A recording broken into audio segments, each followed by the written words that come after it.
So basically हम बात करें मल्टी थ्रेडिंग की। मल्टी थ्रेडिंग में क्या होती है उसका कंसेप्ट समझते हैं। सो हमने दो वेबसाइट खोल रखी है, एक मैक माई ट्रिप, इसको भी मैंने ऑन कर दिया, डाउनलोडिंग पे लगा दिया मैंने, फिर redbus.in को भी डाउनलोडिंग पे लगा दिया। तो एक साथ मैं दो चीज़ों को डाउनलोड कर रहा हूँ, मैं एक साथ 3 वेबसाइट को भी खोल सकता हूँ, 4 वेबसाइट्स को भी खोल सकता हूँ। मतलब एक साथ ये ब्राउजर में मैं कई सारे काम कर सकता हूँ, डाउनलोडिंग कर सकता हूँ, साथ में अपलोडिंग कर सकता हूँ, कुछ भी मैं कर सकता हूँ। तो ये जो चीज़ें हैं एक ही ऐप में चल रही है। जबकि क्या होता है, एक ऐप में बहुत सारी चीज़ें एक साथ चलती है। व्हाट्सएप में भी ऐसा ही होता है कि व्हाट्सएप में भी आप फोटो डाउनलोड करते हो, डाउनलोडिंग के साथ वीडियो भी डाउनलोड कर लगा देते हो, उसके साथ अपलोड भी चालू कर देते हो, मैसेजिंग भी शुरू कर देते हो और मल्टीपल चैट भी चालू कर देते हो। तो एक ही ऐप में एक साथ कई सारे काम होते हैं। लेकिन एक्चुअल में क्या होता है, मशीन में ऑलमोस्ट एक ही सीपीयू होता है, एक ही माइक्रो प्रोसेसर होता है, जिसमें एक एलयू यानी अरिथमेटिक लॉजिक यूनिट होती है। ये अरिथमेटिक लॉजिक यूनिट आपके सारे ऑपरेशंस करती हैं, जो अरिथमेटिक लॉजिकल रिलेशनल ऑपरेटर आप जो प्रोग्रामिंग लैंग्वेज में यूज करते हैं वो परफॉर्म करती है। लेकिन ये एक बार में एक ऑपरेशन कर सकती है, एक बार में दो ऑपरेशन नहीं हो सकते। यानी एक बार में या तो प्लस करेगी या माइनस करेगी या डिवाइड या कंपैरिजन करेगी, ग्रेटर देन लेस देन, या एंड और नॉट करेगी, या किसी डेटा को इधर से उधर मूव करेगी, ना प्रिंट करेगी, इनपुट लेगी, आउटपुट लेगी। लेकिन चूंकि ये एक सेकंड में मिलियंस ऑपरेशन कर सकती है, इसकी स्पीड बहुत ज्यादा होती है, तो हम क्या करते हैं, इसका फायदा लेते हैं। हमें जो दो काम एक साथ करने हैं उसको हम शेड्यूल कर देते हैं, उसको हम टाइम में डिवाइड कर देते हैं कि एक सेकंड के 1000 हिस्से में एक टैब का काम होगा, एक सेकंड के दूसरे 1000 हिस्से में दूसरी टैब का काम होगा, फिर तीसरी टैब का काम होगा। या 1 मिली सेकंड ले लो, 1 मिली सेकंड में एक टैब का काम होगा, दूसरे मिली सेकंड में दूसरे टैब का काम होगा। ये 1 मिली सेकंड डाउनलोडिंग के लिए दिया जाएगा, 1 मिली सेकंड अपलोडिंग के लिए दिया जाएगा। अब 1 मिली सेकंड का मतलब भी है कि एक सेकंड का 1000 पार्ट, 1000वां हिस्सा। इसका मतलब एक सेकंड में वो 1000 काम कर सकती है, 1000 ऑपरेशन, 1000 एप्स एक साथ चल सकते हैं। तो करता क्या है, जब हम मल्टीपल एप्स मोबाइल में ओपन करते हैं, जैसे ये चल रहा है, ये ब्राउजर चल रहा है, ब्राउजर के साथ में स्काइप चल रहा है, स्काइप के साथ में एक्सकोड भी चल रहा है हमारा, ठीक है, एक्सकोड भी हमारा चल रहा है। तो बहुत सारी चीजें यहां पर एक साथ चल रही इस मशीन में। तो ऑपरेटिंग सिस्टम क्या करता है, ऑपरेटिंग सिस्टम क्या करता है, राउंड रॉबिन या कोई एक एल्गोरिदम लेता है, रन करता है मल्टीपल प्रोग्राम्स को, प्रोग्राम्स मतलब apps, by dividing CPU, by sharing, यूं बोल सकते हैं by sharing CPU time, and allocates a process ID, एक प्रोसेस आईडी वो दे देता है। तो ओएस क्या करता है, सभी प्रोग्राम्स को टर्न बाय टर्न रन करता है। 1 मिली सेकंड इस प्रोग्राम को चलाया, 1 मिली सेकंड दूसरे प्रोग्राम को चलाया, 1 मिली सेकंड तीसरे प्रोग्राम को चलाया, ऐसे हजारों प्रोग्राम वो एक साथ चलाने की कोशिश करता है, एक के बाद एक। ठीक है, ठीक है। तो क्या हुआ कि एक प्रोग्राम के कुछ कमांड चल गई, कोड चल गया, फिर दूसरे प्रोग्राम का कुछ कोड चल जाएगा, फिर तीसरे का चल जाएगा, फिर पहले का चल जाएगा, फिर चौथे का चल जाएगा, फिर पांचवें का चल जाएगा, फिर दूसरे का चल जाएगा। मतलब वो टर्न खुद से डिसाइड करता है बेस्ड ऑन प्रायोरिटी कि किसको क्या काम चाहिए। तो ये काम सब ओएस का है। हम बहुत सारी एप्स इसलिए चला लेते हैं कि एक ही सीपीयू पर वो टर्न डिसाइड कर देता है किसी एल्गोरिदम के थ्रू, इसलिए वो हर प्रोसेस को एक आईडी देता है, प्रोसेस आईडी। तो हर यहां पर एक चीज दिखा रहा हूं मैं, एक्टिविटी मॉनिटर। एक्टिविटी मॉनिटर वो टूल है जो हम बताता है कि कितने प्रोसेसेस कितने एप्स चल रहे हैं। एक्टिविटी मॉनिटर टूल को मैंने स्टार्ट किया तो यहां पर दिख रहा होगा आपको कि कितने सारे एप्स चल रहे हैं, दिख रहे हैं, प्रोसेस नेम लिखा है सबसे पहला कॉलम। देखो इसमें एक्सकोड चल रहा है, एक्सकोड एक एक्सकोड है, वाईफाई चल रहा है, वाईफाई भी एक टूल है, यूनिवर्सल एक्सेस डी चल रहा है, टर्मिनल टूल एक चल रहा है, टेक्स्ट एडिटर चल रहा है, स्काइप चल रहा है, स्काइप के बहुत सारे सीरी चल रहा है, सिमुलेटर चल रहा है। ये सब प्रोसेसेस है, ये सब एप्स है जो सिस्टम में चल रही है अभी। और कितनी है, 1000 से, देखो आप लिस्ट बड़ी है, खत्म नहीं हो रही है। अब हर ऐप के अंदर भी बहुत सारे काम चल रहे हैं। जैसे अगर आप बात करेंगे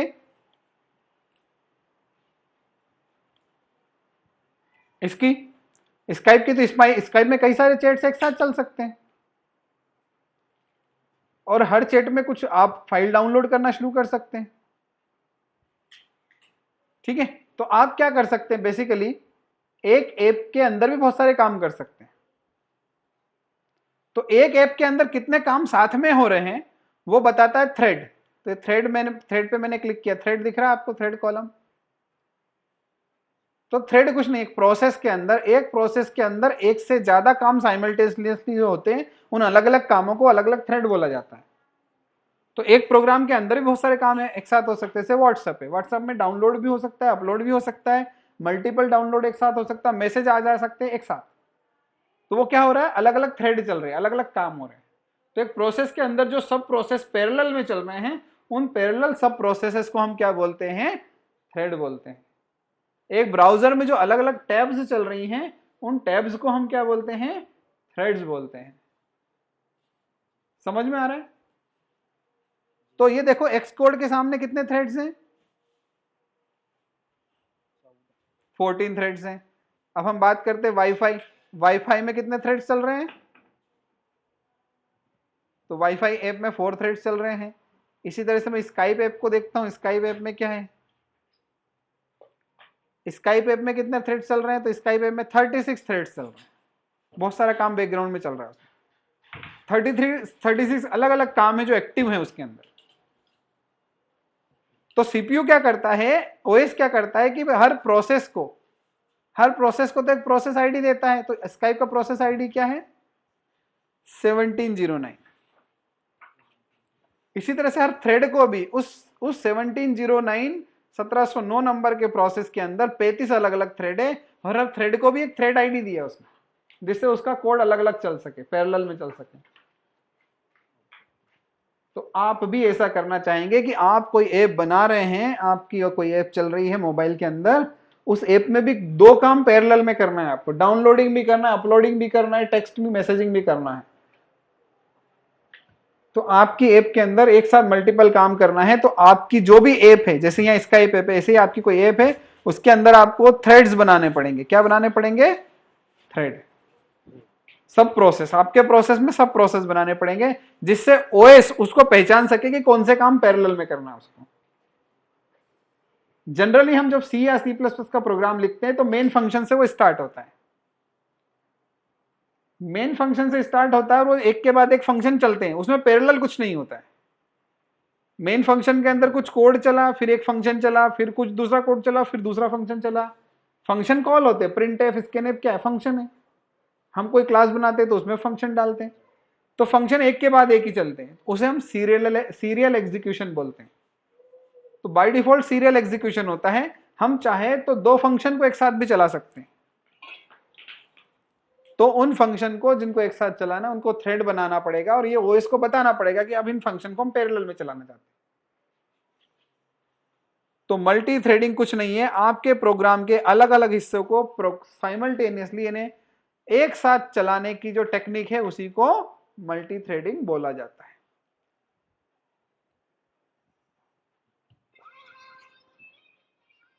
सो बेसिकली मल्टी थ्रेडिंग की अगर हम बात करते हैं, so is a technique to create sub processes in your application to do multiple tasks simultaneously.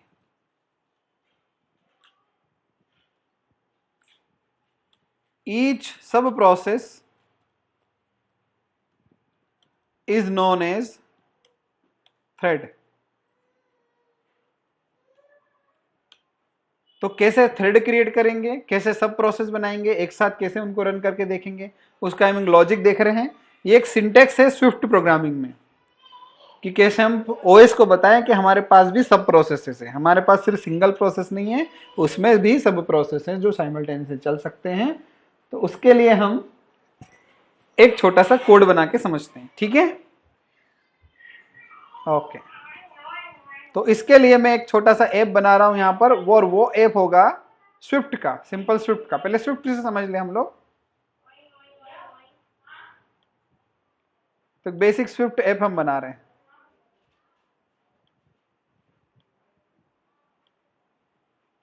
Multi threading in Swift.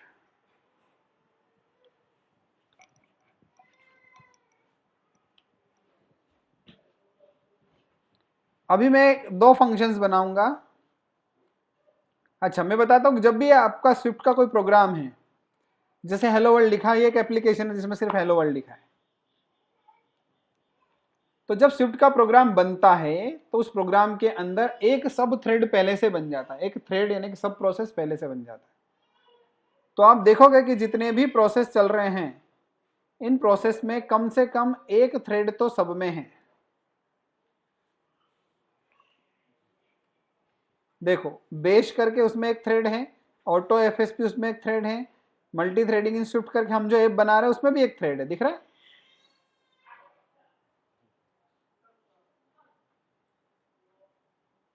अभी मैं ऐप फिर से चलाता हूं मैं फिर से ऐप चला रहा हूं। ये ऐप चली, इसका नाम नहीं आ रहा है, लेकिन हाँ ये बंद हो गई चल के, ठीक है। इसमें एक वाइल लूप लगा देता हूं मैं, इनफाइनाइट, तो ये चलती रहेगी।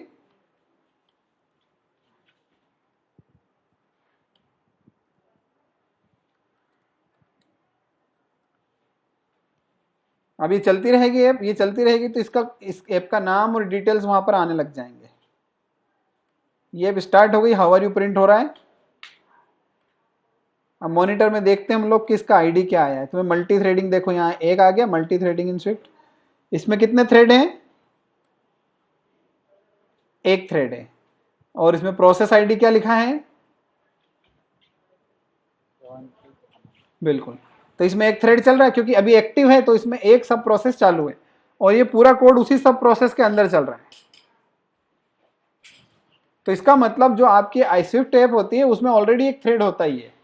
उस थ्रेड का नाम पता करना है आपको। तो सिस्टम में जो हमारी ऐप में जो करेंटली थ्रेड चल रहा है, उस थ्रेड का नाम पता करना हो तो थ्रेड नाम की जो क्लास है उसमें एक वेरिएबल होता है करंट। थ्रेड क्लास है, बनी हुई क्लास है, फाउंडेशन फ्रेमवर्क में अलग से कुछ इंपोर्ट नहीं करना पड़ता। ये थ्रेड क्या बता, क्लास क्या बताती है? करंट थ्रेड को रिप्रेजेंट करती है, मतलब थ्रेड को रिप्रेजेंट करती है। तो थ्रेड डॉट करंट लिखने से करंट थ्रेड का ऑब्जेक्ट मिल जाएगा, ठीक है। उस ऑब्जेक्ट की इंफॉर्मेशन को भी मैं प्रिंट कर देता हूं यहां पर, ठीक। तो उस थ्रेड की इंफॉर्मेशन भी प्रिंट होगी, देखते हैं क्या प्रिंट होगा। तो थ्रेड की इंफॉर्मेशन प्रिंट होना स्टार्ट हुई, क्या लिखा आ रहा है? एनएस थ्रेड आ रहा है, वो एक थ्रेड क्लास का ऑब्जेक्ट है।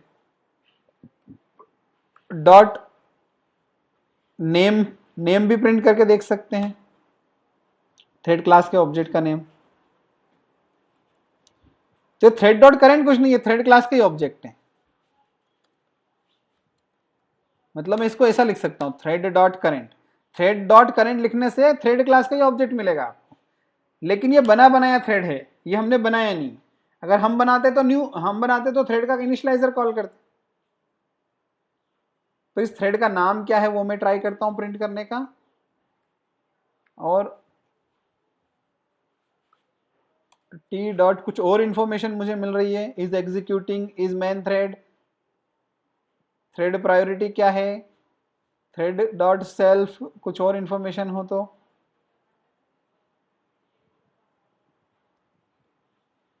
इज फिनिश्ड, ठीक है। तो thread dot is main thread, yes या नो आ जाएगा। नेम तो उसका शायद मुझे मिलेगा नहीं, तो मेन नेम दिया नहीं उसको, लेकिन ट्रू आ रहा है, ट्रू मतलब वो रनिंग है, तो मेन थ्रेड ही बोला जाता है। तो यही मेन थ्रेड होता है, ये सिस्टम में ऐप में बना हुआ थ्रेड है जो पहले से चल रहा है। अब जो भी नए थ्रेड हम बनाएंगे वो इसी थ्रेड के चाइल्ड थ्रेड बनेंगे। तो जितना भी कोड चल रहा है ऑलरेडी एक सब प्रोसेस में चल रहा है, और सब प्रोसेस का नाम है मेन थ्रेड। समझ गए? तो हम ये बोल सकते हैं कि there always exist main thread, sorry default thread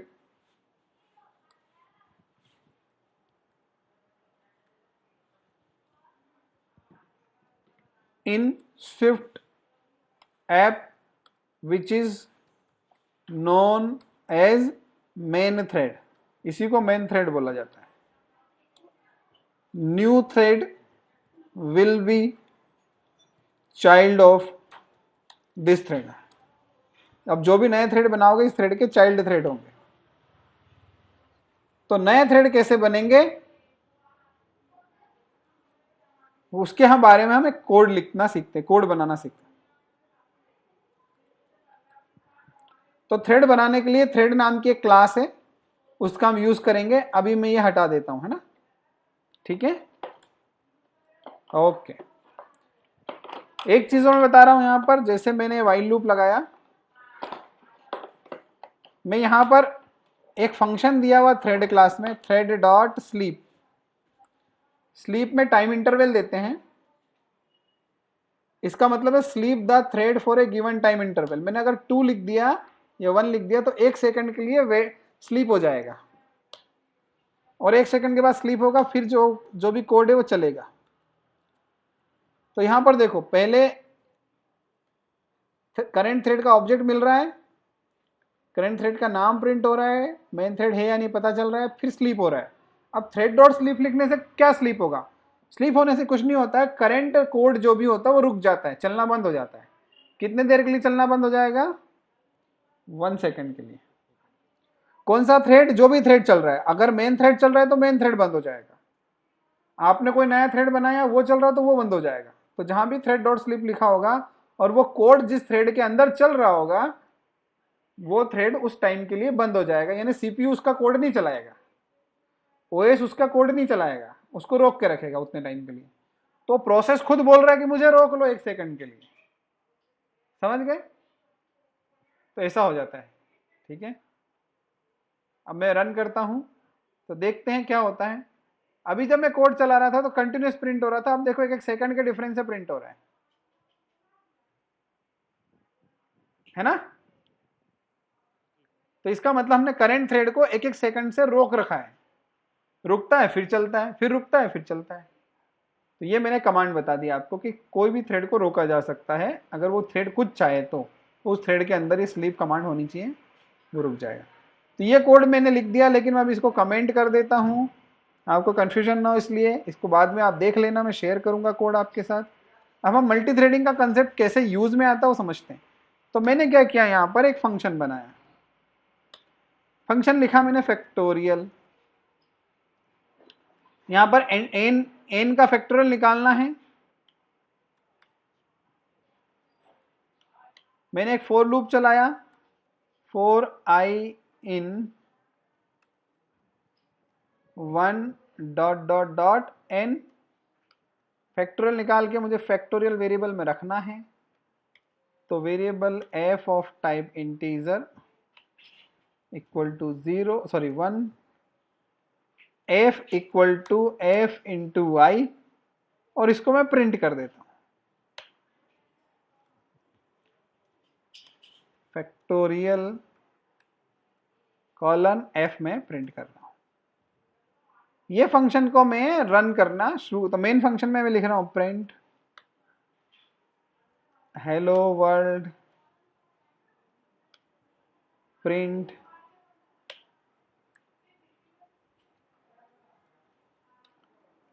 find factorial of 8, ऐसा कर दिया मैंने, और फैक्टोरियल फंक्शन को मैंने कॉल कर लिया। ठीक है, अब इसको रन करके देखते हैं, तो आ गया आंसर। अब मैं क्या कर रहा हूं, ये कोड थोड़ा फास्ट चल गया, मैं इसको स्लो चलाऊंगा। तो मैं क्या कर रहा हूं, उस लूप के अंदर एक कमांड लिख रहा हूं, इस कमांड से क्या होगा, एक इंटरवल लगेगा, कोई भी कोड आगे नहीं चलेगा। कितनी देर के लिए कोड रुका रहेगा, 1 सेकंड के लिए। ये कोड लूप में लिख दिया तो जितनी बार लूप चलेगा उतनी देर, 1 1 सेकंड का डिले आता जाएगा। अब कौन सा, मैंने कोई थ्रेड तो बनाया नहीं, तो डिफॉल्ट थ्रेड कौन सा होता है,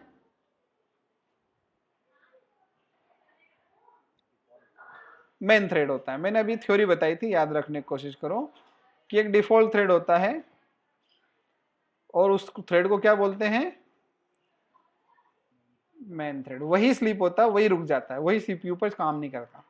मैं अब रन कर रहा हूं, आपको यहां पर डेटा दिखेगा, हेलो वर्ल्ड प्रिंट हुआ, फाइंड फैक्टोरियल प्रिंट हुआ और ये हुआ। ठीक है, उसके बाद मैंने यहां पर एक मैसेज दे दिया, थैंक यू।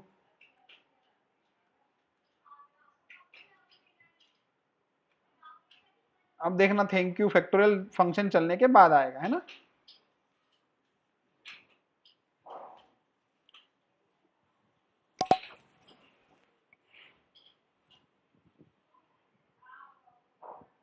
ठीक है, इसको बोलते हैं सीक्वेंशियल एग्जीक्यूशन के पहले ये लाइन चली, फिर ये लाइन चली, फिर ये लाइन चली फैक्टोरियल वाली, फिर थैंक यू चला। इसी को हम सीक्वेंशियल एग्जीक्यूशन बोलते हैं। अब मैं एक फंक्शन और बना रहा हूं, उसका नाम है print table of any number. Table मतलब पहाड़ा, एन का पहाड़ा मुझे लेना है।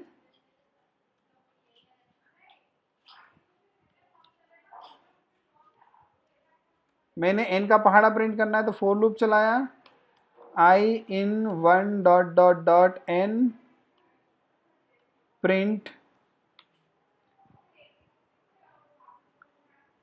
आई, यहाँ लिखा मैंने टेबल कॉलन और आई इंटू एन, समझ गए। लेकिन यहां भी मैं डिले दूंगा, 1 1 सेकंड का, जिससे थोड़ा स्लो प्रिंट हो।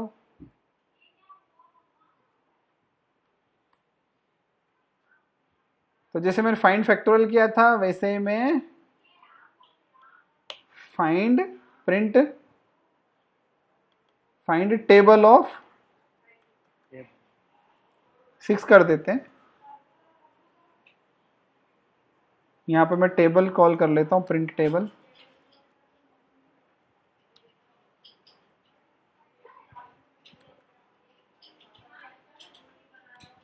यहां भी थैंक यू लिख दिया मैंने। अब दोनों कोड चला दिए एक के बाद एक, तो पहले फैक्टोरियल चलेगा फिर टेबल चलेगा। ये कोड भी हम रन करके देख लेते हैं। फैक्टोरियल 8 टाइम चलेगा, टेबल 10 टाइम चलेगा, क्योंकि उसमें 10 बार का लूप।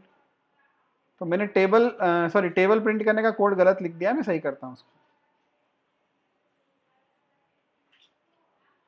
वो 8 बार ही चलेगा एक्चुअल में, क्योंकि मैंने 1 to n लिखना था, 1 to 10 लिखना था, मैंने n कर दिया वहां पर, क्योंकि टेबल में 10 टाइम चलता है ना टेबल निकालने के लिए।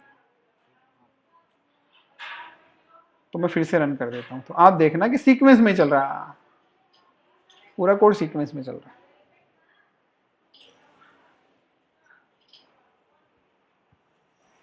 अब आप चाहते थे कि जिस टाइम फैक्टोरियल निकल रहा है उसी टाइम पे टेबल क्यों ना निकल जाए, इतना डिले क्यों हो रहा है। सीपीयू तो हमारा स्मार्ट है, वो तो एक बार में वो सारा कोड चला सकता है। तो ये होता है सीक्वेंशियल एग्जीक्यूशन, एक के बाद एक कोड चलना, क्योंकि अभी सिर्फ एक ही थ्रेड है और उसका कोई थ्रेड आईडी है, तो ओएस उसका ही उसके कोड को चलाता है। पहले ये लाइन चलाएगा ओएस, फिर इसकी लाइन चलाएगा, फिर ये लाइन चलाएगा, इसमें जाके फिर ये लाइन लूप चलाएगा पूरा, फिर इसके खत्म होने के बाद फिर ये लाइन चलेगी, फिर ये वाली चलेगी, फिर प्रिंट टेबल फंक्शन चलेगा, उसका पूरा कोड चलेगा एक एक लाइन करके, फिर थैंक यू आएगा। तो इसको बोलते हैं सीक्वेंशियल। अब मैं चाहता हूं जब प्रिंट टेबल हो रहा है उसी टाइम फैक्टोरियल चले, या फैक्टोरियल हो रहा है उस टाइम प्रिंट टेबल चले, तो हमें इन दोनों के लिए अलग अलग थ्रेड बनाने पड़ेंगे, जिससे सीपीयू इस कोड को अलग अलग अज्यूम करे। ठीक है, तो उसके लिए क्लास बनानी होती है आपको, उस क्लास का नाम रखना होता है, जो भी नाम रखो, मैंने रख दिया फैक्टोरियल थ्रेड।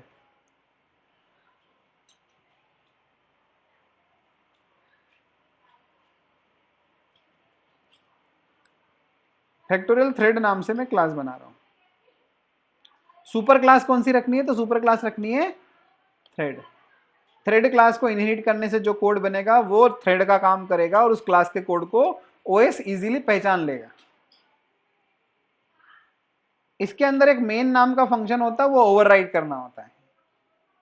ये मेन नाम का फंक्शन कहां से इनहेरिट हुआ? थ्रेड क्लास से। और जो कोड आप फैक्टोरियल का लिखने वाले थे वो पूरा कोड उठाओ और यहां से कट कर दो, उठा के इस मेन फंक्शन के अंदर डाल दो, ठीक है। और ये फैक्टोरियल फंक्शन को हटा दो, क्योंकि फैक्टोरियल फंक्शन का कोड किसके अंदर चला गया है? मेन फंक्शन में। और ये मेन फंक्शन कौन सी क्लास में है? बिल्कुल। ऐसा का ऐसे एक और बना ले। तो एक और क्लास बनाई मैंने, उस क्लास का नाम रखा टेबल थ्रेड। और टेबल थ्रेड को इनहेरिट किया मैंने किस क्लास से? थ्रेड क्लास से।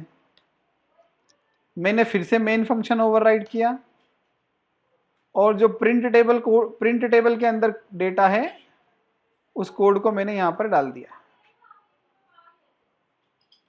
लेकिन दोनों में एक वेरिएबल की जरूरत पड़ रही है, वो n वेरिएबल कहां से आएगा? है ना, ये n कहां से आएगा? क्योंकि कुछ पास तो कर नहीं सकते इसको हम।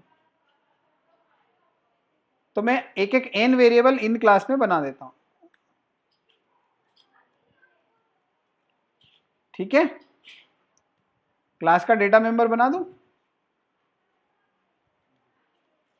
बस आपको ये करना रहता है। अब आपका कोड क्लास के अंदर चला गया, ठीक है।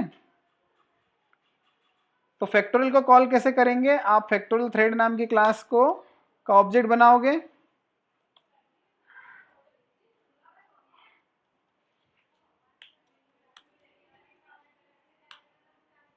फैक्टोरियल थ्रेड का ऑब्जेक्ट बनाया और फैक्टोरियल थ्रेड के ऑब्जेक्ट में n की वैल्यू पास कर दिया आपने, और उसमें एक मेन फंक्शन है, उस मेन फंक्शन को कॉल कर लिया। सब प्रोसेस समझ में आ गया ना? इसी तरह से यहां पर कोड लिखा है, इसमें आपने टेबल थ्रेड का ऑब्जेक्ट बनाया, डिफॉल्ट इनिशियलाइजर से, और उसमें भी n की वैल्यू डाल दी आपने, वो 6 डाल दी है, कोई दिक्कत? और उसका भी मेन फंक्शन चला दिया, क्योंकि कोड किस में ट्रांसफर कर दिया था आपने? मेन में। अब मैं फिर से इसको रन कर रहा हूं, प्रोसेस काम वही है लेकिन क्लास ओरिएंटेड कर दिया। अभी भी सब पैरेलल में कुछ नहीं चल रहा है, एक के बाद एक ही चल रहा है, कुछ भी जल्दी में कुछ नहीं हुआ, सब एक के बाद एक चल रहा है, ठीक है। तो अभी हमने थ्रेड क्लास का ऑब्जेक्ट बनाया है, थ्रेड जैसा स्टार्ट नहीं किया, ओएस को बताया नहीं कि हमने थ्रेड बना लिया, समझ गए ना। हमने सिर्फ क्लास में एक फंक्शन बनाया और फंक्शन को कॉल कर लिया। तो क्लास का ऑब्जेक्ट बना के फंक्शन कॉल करना तो पैरेललिज्म नहीं है, ये तो सीक्वेंशियली चलता है, जैसा कि अभी तक चलता आया था। पैरेलल तब होगा जब आप ओएस को बताओगे कि आपने थ्रेड बनाया है। तो आप क्या करते हो, जब ओएस को बताना होता है कि हमने थ्रेड बनाया है, तो मेन फंक्शन कॉल नहीं करते हो। इस क्लास में एक और फंक्शन होता है जो इनहेरिटेड है, उस फंक्शन का नाम क्या है? स्टार्ट। जैसे आप स्टार्ट करते हो तो एक इंफॉर्मेशन जाती है, किसके पास जाती है इंफॉर्मेशन? ओएस के पास। तो आपको मेन फंक्शन नहीं चलाना है, मेन फंक्शन तो बना के रखना है, चलाना आपको स्टार्ट है। स्टार्ट फंक्शन पहले ओएस के पास जाएगा, बोले इसको थ्रेड बनाओ, ओएस आपके कोड को, आपका कोड मतलब ये पूरी क्लास का कोड, इसको एक आईडी एलोकेट कर देगा, और आईडी एलोकेट करके फिर ओएस खुद मेन चलाएगा, आपको मेन नहीं चलाना है। तो मेन कौन चला रहा है? ओएस चला रहा है, क्योंकि उसको पता है कि थ्रेड कैसे चलाते हैं, आपको तो कोड बना के रखना है बस। तो ओएस को थ्रेड बनाने के लिए हम कमांड देंगे, उसके लिए हम कौन सा फंक्शन चलाएंगे? स्टार्ट।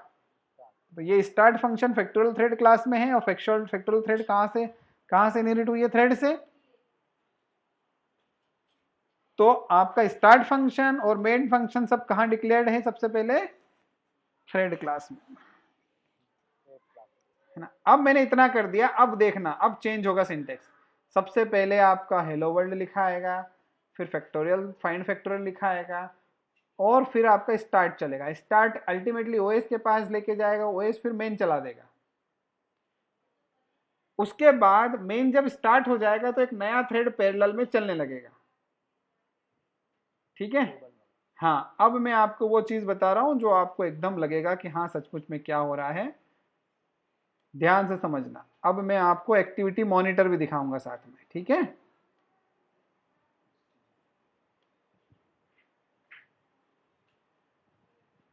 अब मैं एक्टिविटी मॉनिटर को दिखाता हूं।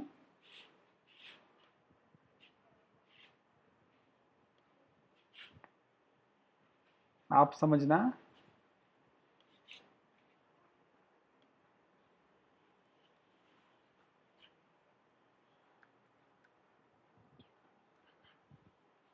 मल्टी थ्रेडिंग का प्रोजेक्ट मैं सर्च करके रखता हूं और मैं अपने प्रोजेक्ट को रन कर देता हूं।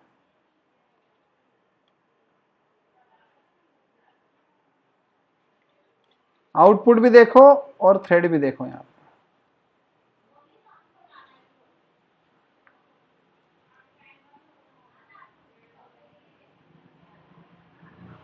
क्या हुआ, कुछ दिखा? नहीं। बोले सर आउटपुट तो आई नहीं। दिख रहा आउटपुट? नहीं दिख रहा ना? आउटपुट में कुछ चेंज दिख रहा है? मैं फिर से रन करता हूं। क्या आपको फैक्टोरियल वेक्टोरियल कुछ प्रिंट? हाँ, नहीं आ ही नहीं रहा ना आउटपुट, बंद हो गया आउटपुट आना। आउटपुट आना बंद हो गया। बस hello world find factorial thank you find. तो इसका मतलब यह हुआ, हाँ आपका क्या हुआ कि आपका कोड चलना स्टार्ट तो हुआ, लेकिन जब स्टार्ट हुआ तो 3 थ्रेड बने। पहला तो मेन थ्रेड चल ही रहा था, फिर फैक्टोरियल भी चला और टेबल भी चला। लेकिन क्या हुआ कि थैंक यू भी प्रिंट हो गया, लेकिन थैंक यू प्रिंट होने के बाद कुछ कोड लिखा है क्या? इसका मतलब मेन थ्रेड का जो कोड था वो तो खत्म हो गया। तो मेन थ्रेड का कोड अगर खत्म हो जाता है और मेन थ्रेड के अंदर से कोई थ्रेड स्टार्ट हुए हों, तो वो थ्रेड भी उसी टाइम बंद हो जाते हैं जिस टाइम मेन थ्रेड बंद होता है। समझे आप? यानी कि मेन थ्रेड को भी चलते रहना चाहिए था, जिससे उसके चाइल्ड थ्रेड जो बने थे वो भी चलते रहे। तो ओएस क्या करता है कि अगर पेरेंट थ्रेड बंद होता है तो चाइल्ड थ्रेड को भी डिफॉल्ट वो बंद कर देता है। तो हम क्या करते हैं, एक वाइल लूप यहां पर लगा देते हैं, जिसमें हम बस प्रिंट कर देते हैं मेन। ठीक है। और यहां पे मैं डिले दे देता हूं थोड़ा सा। ये डिले मैंने किस थ्रेड के, ये कोड किस थ्रेड में लिखा जा रहा है? मेन थ्रेड में। और बाकी कोड दूसरे थ्रेड में चला गया। तो मेन थ्रेड अब इनफाइनाइटली वेट कर रहा है, मेन थ्रेड तो चलता रहेगा। अब मैं रन कर रहा हूं, अब मैंने रन किया इसको। अब देखना आप, अब देखिए आप, आ रहा है, टेबल भी चल रही है, फैक्टोरियल भी आ रहा है, टेबल भी आ रही है, फैक्टोरियल खत्म हो गया, टेबल अभी भी चल रहा है, और मेन भी चल रहा है। मेन तो चल ही रहा है। तो पहले क्या हो रहा था, मेन पहले ही बंद हो रहा था, तो मेन बंद होने से दूसरे थ्रेड बंद हो रहे थे। तो मेन के अंदर से मैं ट्रू हटा देता हूं, प्रिंट करना हटा देता हूं, बस वाइल से वो इनफाइनेटली वेट करता रहेगा। वो इनफाइनेटली चल ही रहा है, भले इसके अंदर कुछ है नहीं पर चल रहा है। तो अब देखो फैक्टोरियल भी चल रहा है, टेबल भी चल रहा है, फैक्टोरियल भी चल रहा है, टेबल भी चल रहा है, चलता रहेगा। मेन भी चल रहा है, पर मेन के अंदर कुछ कोड नहीं है, बस इनफाइनाइट लूप में फंसा हुआ मेन, इसलिए आपका प्रोग्राम में भी बंद नहीं हुआ।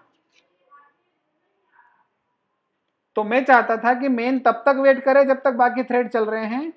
तो मैं वाइल लूप में कंडीशन डाल दूंगा, वाइल ft डॉट इज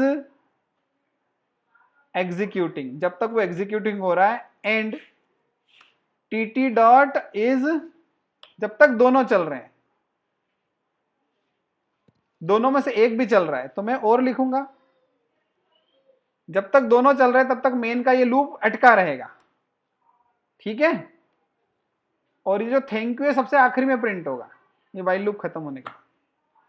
तो वाइल लूप कब तक चलेगा?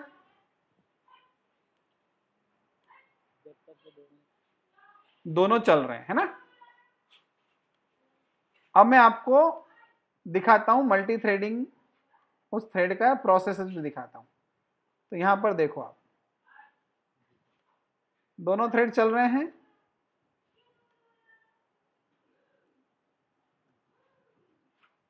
मल्टी थ्रेडिंग इन स्विफ्ट में कितने थ्रेड्स हैं? 4 थ्रेड हैं। अब एक भी नहीं है ना। ठीक है,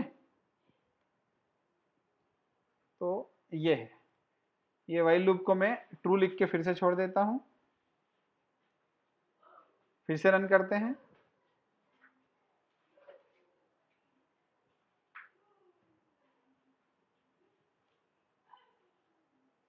तो मल्टी थ्रेडिंग स्टार्ट हो गया, इसमें 4 थ्रेड चल रहे हैं।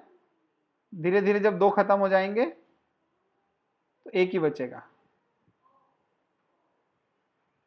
2 बचे।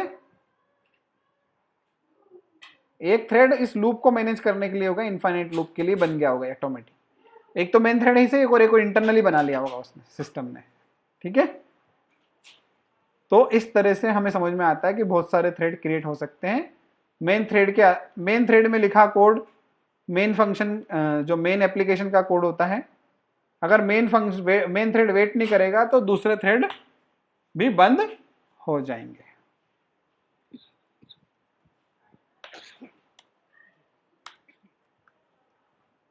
तो पैरेलल में रन करना सीख लिया आपने।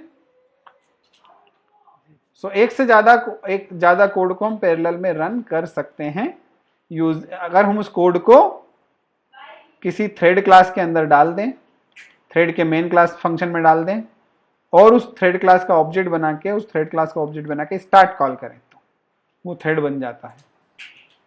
थ्रेड के अंदर डिले देना हो तो स्लीप लगाते हैं, और थ्रेड के लिए वेट करना हो तो इस वाइल लूप से वेट कर सकते हैं। मेन थ्रेड में वेट किया जाता है। तो ये हमने बेसिक आइडिया मल्टी थ्रेडिंग का ले लिया है।